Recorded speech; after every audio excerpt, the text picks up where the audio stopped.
Bonjour, aujourd'hui je vais vous parler des Trois Glorieuses, qui était un événement avec des répercussions très importantes sur la France. Donc sans perdre trop de temps, je vais vous expliquer que sont les Trois Glorieuses, puis pourquoi et comment Charles X fut renversé en 3 jours. En premier temps, les Trois Glorieuses ou la Révolution de Juillet est une révolution qui va durer 3 jours, du 27 au 29 juillet 1830 à Paris. Les deux camps qui s'affronteront sont les royalistes et les libéraux. Parmi ces derniers, on y retrouve le marquis de Lafayette. Les libéraux se retrouvent alors en supériorité numérique avec une vingtaine de milliers d'hommes, alors que les royalistes ont un effectif négligeable d'environ 8000 hommes. C'est le tiers de ce qu'ont leurs ennemis. Malgré cela, on y retrouve des centaines de morts et quelques milliers de blessés.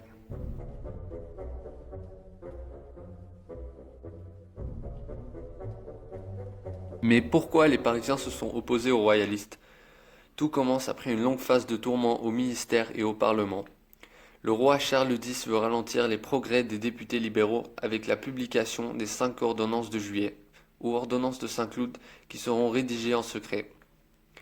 Quelques jours plus tard, des Parisiens vont montrer leur mécontentement en commençant par dresser des barricades et ils vont même braver les forces armées dirigées par le maréchal Marmont. Dans ces ordonnances, Charles X va dissoudre la Chambre des députés, suspendre la liberté de presse et il va jusqu'à ajouter des conditions supplémentaires pour voter.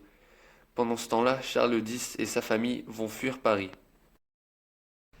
Il y a une œuvre d'art très connue, peinte par Eugène Delacroix, qui est intitulée La liberté guidant le peuple. Cette dernière est actuellement exposée au Louvre de Paris. Elle illustre parfaitement les émeutes qui ont eu lieu durant ces 3 jours-là. On y voit des émeutiers, des soldats morts et quelques poutres au sol qui étaient censées former des barricades.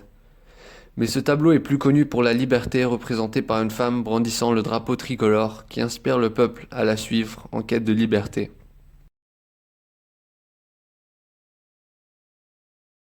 C'est donc à cause de ces ordonnances que Charles X provoque son peuple. Et c'est ce qui va les mener à se révolter. Et pour éviter les violences, il fuit Paris, puis admet à son tour que pour arrêter cette révolte, il n'y a qu'une solution.